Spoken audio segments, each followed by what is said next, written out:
Coucou les amis, on se retrouve aujourd'hui pour le tirage oracle de la semaine. Je vous laisse le temps de choisir votre carte.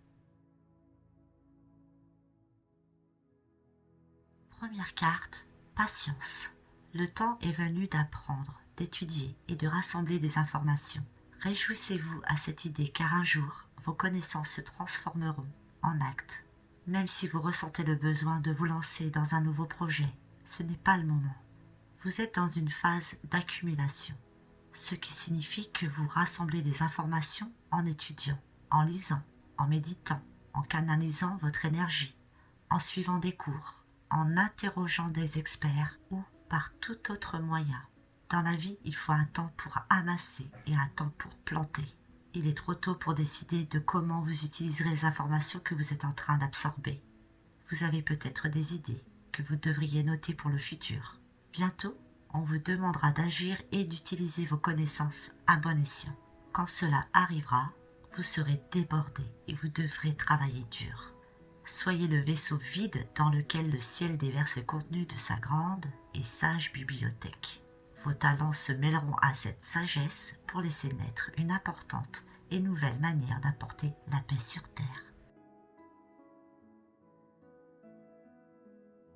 Deuxième carte, Brigitte.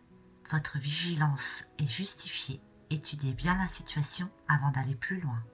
Vous avez demandé que le ciel vous guide et cela vous a été accordé. Cette situation n'est pas bonne pour vous. Des informations vitales ont été dissimulées et vous devrez creuser plus profond et poser plus de questions sur les personnes impliquées. Faites confiance à vos sentiments, car c'est à travers eux que je communique avec vous.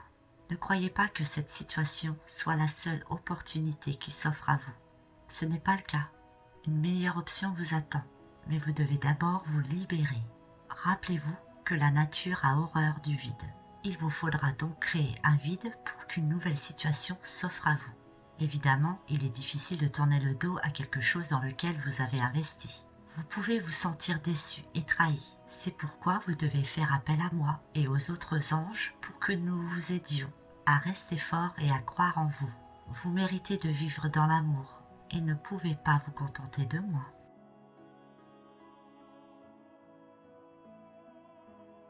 Troisième carte, Ariel. De nouvelles expériences psychiques et spirituelles changent votre façon de vous percevoir et de voir le monde. Ouvrez-vous à vos dons spirituels par l'étude, la prière et la méditation. Non, ce n'est pas votre imagination. Vous êtes bien médium et vous êtes entré en communication avec le monde des esprits. Ces expériences spirituelles vous arrivent car votre esprit est ouvert et parce que vous vous interrogez sur votre ange gardien et sur le but de votre vie. Je fais partie d'un groupe d'anges dont la mission est d'aider ceux qui, comme vous, ont des dons spirituels. Nous vous enverrons de l'aide sur Terre sous forme de maîtres spirituels, de livres ou de cours pour que vous puissiez développer vos dons.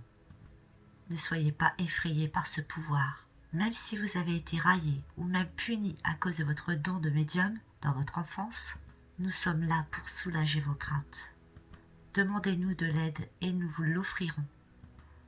La Terre a besoin de vous tout de suite.